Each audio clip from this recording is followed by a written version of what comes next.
እንደዚህ አይነት ሰዎች በአብዛኛው ወይ ለትዳር ይዘገያሉ ወይም ደግሞ ፈጽሞ አያገቡም። ሴት ላይ ሲሆን ግን ለምንድነው ጫናው የሚበረታው? ለምንድነው ጫናው የሚበረታው? ሁሉም የሰው ልጅ የተፈጠረው ራሱን ለመግለጥ ልባችን ውስጥ ነፍሳችን ውስጥ አእምሯችን ውስጥ ያለውን ጥያቄ ሰበዟን መዘዝ አድርገን ሐሳብ የምንወያይበት ከእናንተ ጋር የምናወራበት ቤታችን ነው።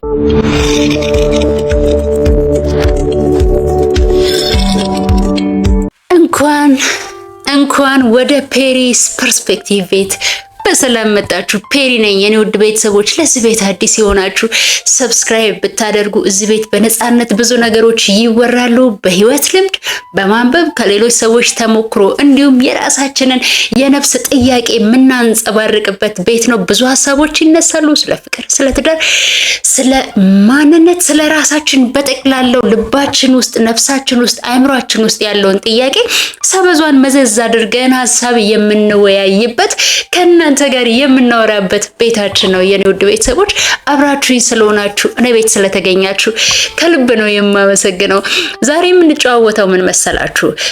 ከአንዲት ጓደኛዬ ጋር ቁጭ ብለን ሻይ ቡና እያለን እናወራለን እና አንድ በቅርብ የምናውቃት ጓደኛችን በጣም የቤተሰብ ጫና እየተደረገባት በፍጹም ለባልነት ለሷ የማይመጥን በፍጹም በምንም ነገር የማይገናኙ ኢቭን በቫልዩ የማይገናኙ ሰው ለማግባት ተገዳ እንዳገባች ነገረች።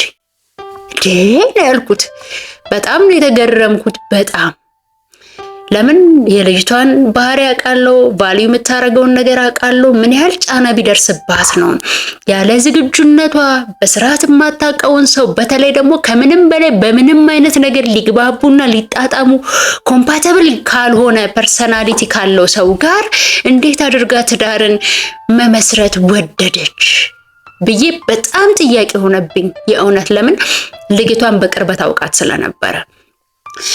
ይሄ ነገር በጣም ስፔሻሊ ሴቶችን እኛ ሀገር ስፔሻሊ ሴቶችን በጣም ፎርስ የሚያደርግ የሚያስጨንቅ ነገር ነው።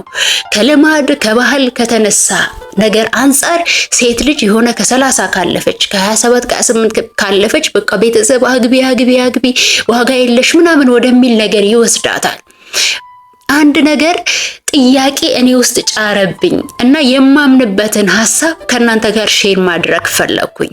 ኦኬ፣ ለምሳሌ እኔ ያላገባሁት በህይወቴ ላግባሽ የሚል ወንድ ስለጠፋ ወይም ደግሞ ወንድ ስለማላገኝ የመግባባት ችግር ስላለብኝ ምናምን አይደለም ያላገባሁት። ኦኬ፣ በጣም ብዙ ወንዶች አሉ ያላገቡ። በተለይ ሴት ላይ ሲሆን ግን ለምንድነው ጫናው የሚበረታው? ለምንድነው ጫናው የሚበረታው? እኔ በግፊት ማግባት አልፈልግም። ከኔ ጋር በቫልዩ የምንገናኝ በሴት የምንገናኝ እኔ ለሱ ምርጥ ሚስት መሆንለት እሱ ለኔ ምርጥ ባል መሆን የሚችል አብረን ሰላም የምንሰጣጥ አይነት ሰው እስካልሆነ ድረስ በሆኑ ሰዎች ግፊት የማልወጣ ህይወት ውስጥ መግባት አልፈልግም። የሆነን አዘር ፐርሰን ደስ እንዲለው።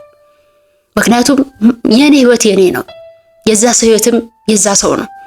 ኦኬ፣ በተለይ ቫልዩዋችሁ ከተለያየ ቫልዩ የምታደርጉት እናንተ ዋጋ የምትሰጡት ነገር ከዛ ሰው ዋጋ ጋር መጣጣም ካልቻለ አገቡ የሚለው ፊርማ ብቻ ነው የሚኖረው። ከሆነ ሰዓት በኋላ በእርግጠኝነት ትዳሩ የመበተን እድሉ በጣም ሰፊ ነው። ብዙዎቻችን ዘው ብለን ቼክ ሳናረገው የምንገባው ነገር እሱ ነው። ኦኬ፣ የገባው ሰው መጀመሪያ የሚሰራው ራሱ ላይ ነው። እኔ ከማግባቴ በፊት ራሴ ላይ በደንብ ነው መሰራው፣ እየሰራውም ነው። ሚስት በሆን ምን አይነት ሚስት ነው መሆን ያለብኝ? ለልጆቼ ምን አይነት እናት ነው መሆን ያለብኝ? ለባሌ ምን አይነት ሚስት ነው መሆን ያለብኝ? ባሌ ደግሞ የራሱን ነገ ማገባ ባሌ የራሱን ሪስፖንሲቢሊቲ ይወጣል። ዞሮ ግን መጨረሻ ላይ የሚያሳስበንና የሚያገናኘን እኮ ቫልዩ ነው። የሚያሳስበን ተመሳሳይ የሆነ ነገር መኖር አለበት በእኔና በሱ መካከል። ካልሆነ ግን ትዳሩ ኬዎስ ነው የሚሆነው አይደለ? ለዛ ነው አንዳንዴ ረጋ ብሎ ማየት የሚያስፈልገው።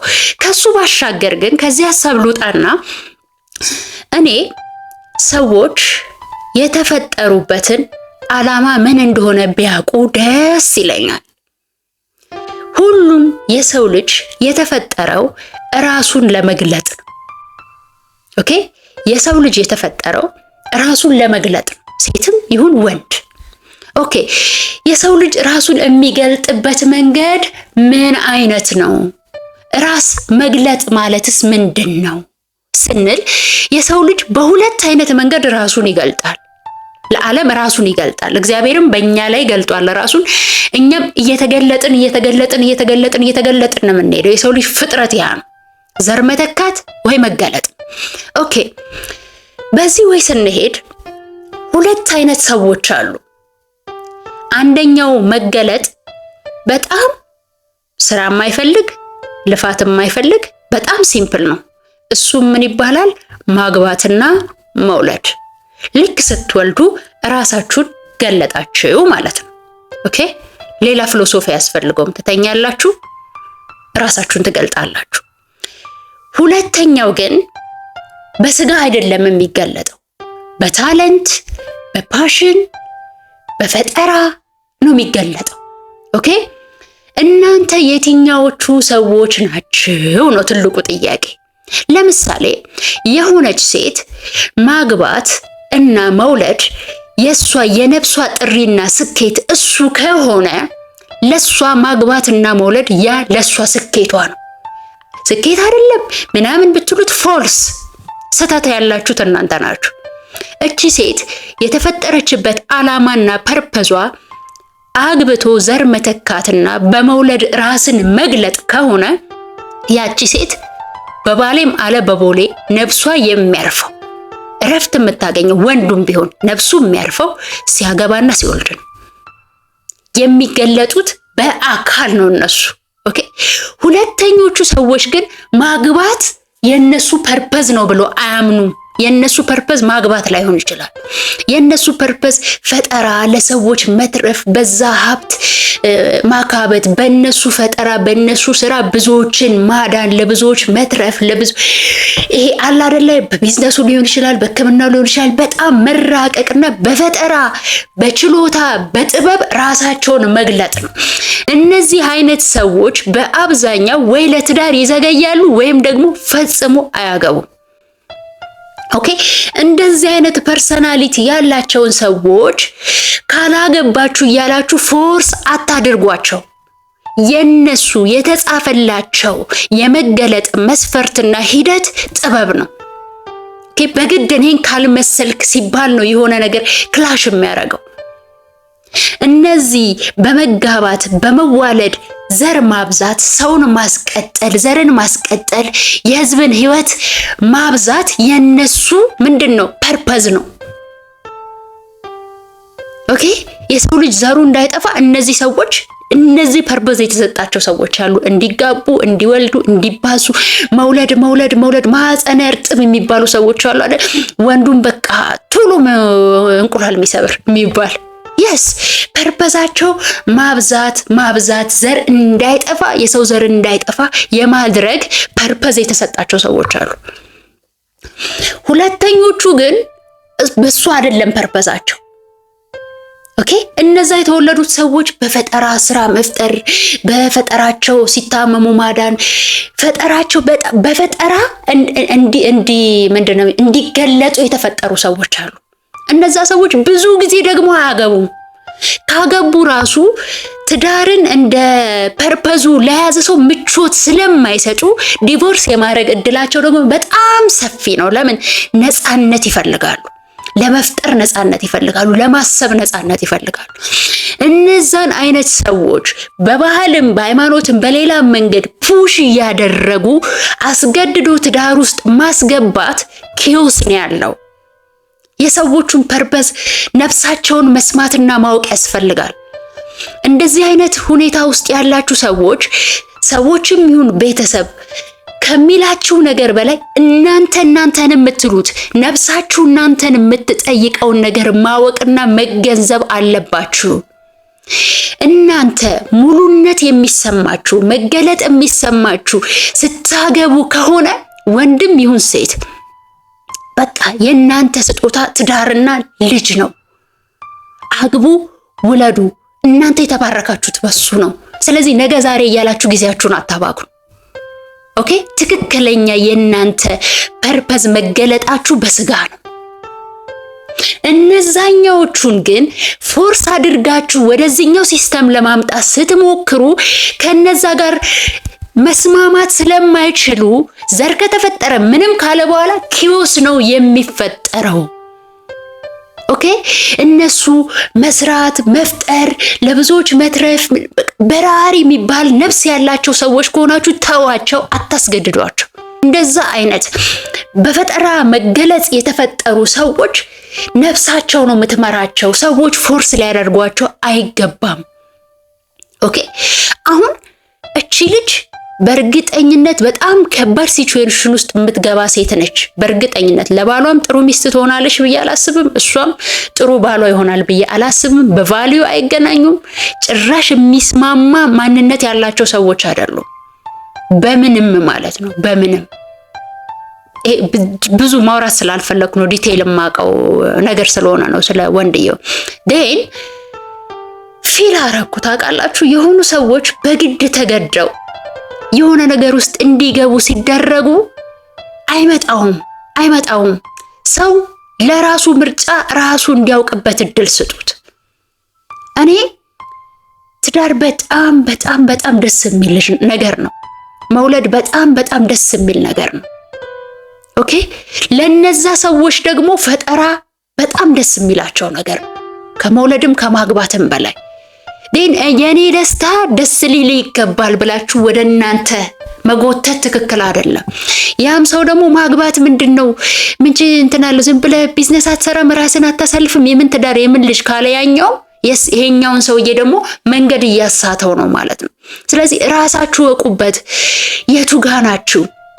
አንዳንድ ደግሞ የታደሉ ሰዎች አሉ፣ ሁለቱንም ባላንስ ማድረግ የሚችሉ አግብተው ጥሩ ባል ጥሩ ሚስት መሆን የሚችሉ ለልጆቻቸው ጥሩ እናት ጥሩ አባት መሆን የሚችሉ እንዲሁም በዓለማዊ ስኬት ሀብት ከፍ ያለ ደረጃ ደርሰው በፈጠራም የላቀ ደረጃ ደርሰው ሁለቱንም እኩል ባላንስ አድርገው በስኬት የሚበሩ ሰዎች አሉ።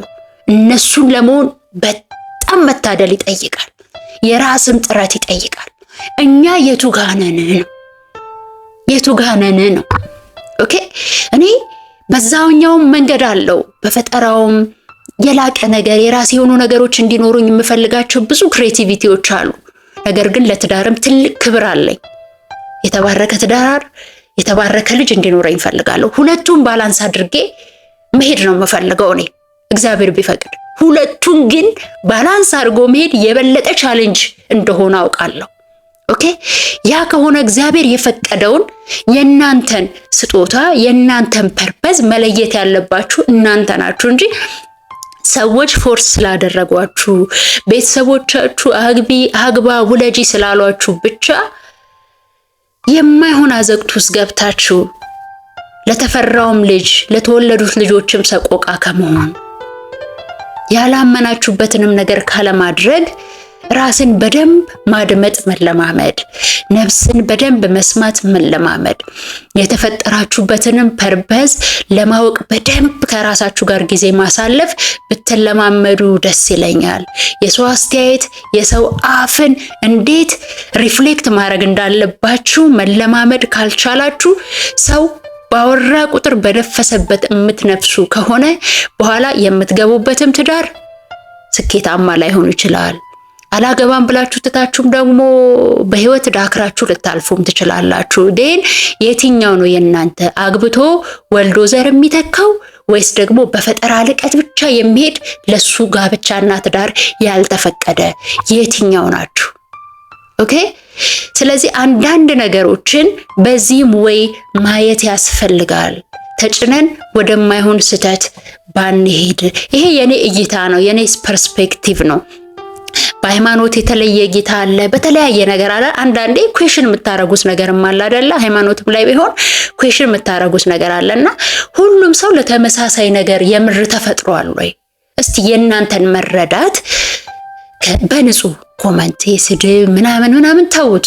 እንደዚህ እኔ ቤት ባይኖር ደስ ይለኛል። እንደዛ አይነት ነገሮች የሐሳብ ልዩነት ሲኖር በክብር ሐሳብ ልዩነታችሁን ኮመንት ላይ ብታሰፍሩልኝ እኔም በክብር ኮመንታችሁን መልሳለሁ። የኔ ውድ ቤተሰቦች እነዚህን ጥያቄዎች ጭንቅላቴ ውስጥ በጣም በተደጋጋሚ እየመጣ ነውና የገባኝ የተረዳሁት አንብቤም የተለያዩ ከማሰላሰል ውስጥ ያገኘሁት ነገር ነውና ሁሉም ሰው የተለያየ የመገለጥ ስጦታ ስላለው እናንተ የትኛውን ናችሁ በሚል ጥያቄ ነው የዛሬ ፕሮግራሜን የማበቃው። ውድ ቤተሰቦቼ እስካሁን ሰብስክራይብ ያላደረጋችሁ ካላችሁ ሰብስክራይብ አድርጉ። ወዳችኋለሁ።